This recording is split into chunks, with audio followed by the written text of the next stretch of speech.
బత్తాయి ఇది విను.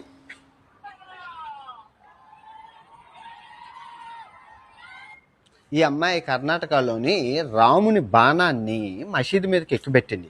అసలు దేశాన్ని సర్వనాశనం చేయడానికి బత్తాయిలు ఉన్నారండి. హిందూ మతం పేరు చెప్పి, జై శ్రీరామ్ పేరు చెప్పి.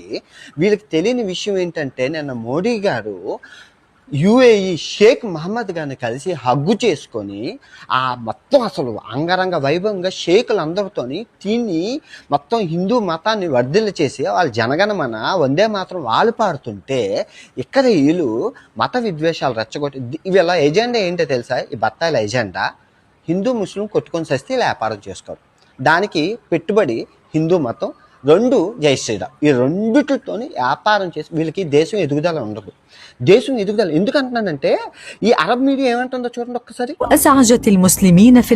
హకల హకల హకల అంటారు. Dubai media, Saudi Arabia media, Qatar media, Bahrain media. నిన్న మలేషియాలో రోడ్డు మీద టిక్ టాక్లో కూడా చూపింది. 10 రూపాయల ఆర్టిస్టుల వల్ల ఇప్పుడు దుబాయ్లో హిందువులు ఉన్నారా? ఎంతమంది పనిచేసుకుంటున్నారు కూలి పని? బెహ్రెయిన్లోని, ఖతార్లోని, మొత్తం కువైట్లోని ఎంతమంది హిందువులు కూలి పనులు చేసుకుంటున్నారు? కొంచెమైనా రెస్పెక్ట్ ఉండాలి వారికి. వీళ్ళు ఇక్కడ 10 రూపాయలు కక్కుర్తి కోసం మసీదుల మీదకి, చర్చిల మీదకి ఆడొచ్చి 15 నిమిషాలు చాలంటారు. ఈడొచ్చి రోజు తెల్లాలెగిస్తే ఏ మత విద్వేషం లేకపోతే క్రియేట్ చేసేస్తున్నారు. మత విద్వేషం క్రియేట్ చేసి పక్కం గొలుపుకుంటున్నారు. ఇదే వ్యాపారం అయిపోయింది దేశంలో. మత విద్వేషం పెద్ద వ్యాపారం అయిపోయింది. మతోన్మాదం పెద్ద వ్యాపారం అయిపోయింది. దేశం ఎదుగుదల అక్కర్లేదు నా కొడుకులకి. ఏమండి, ఏదైనా మతాన్ని అంటే ఇది మొత్తం ప్రపంచం అంతా చూస్తుందా? ఇస్లాం మతం ప్రపంచంలో ఉంది కదా. అసలు చేయాల్సిన పని ఏంటి? ప్రపంచం అంతా ఏ యాప్లతో ముందుకెళ్తుంటే వీళ్ళు వెనక్కి వెళ్ళి బత్తాయి నా కొడుకులు చేసే విధ్వంసాలు ఏంటి?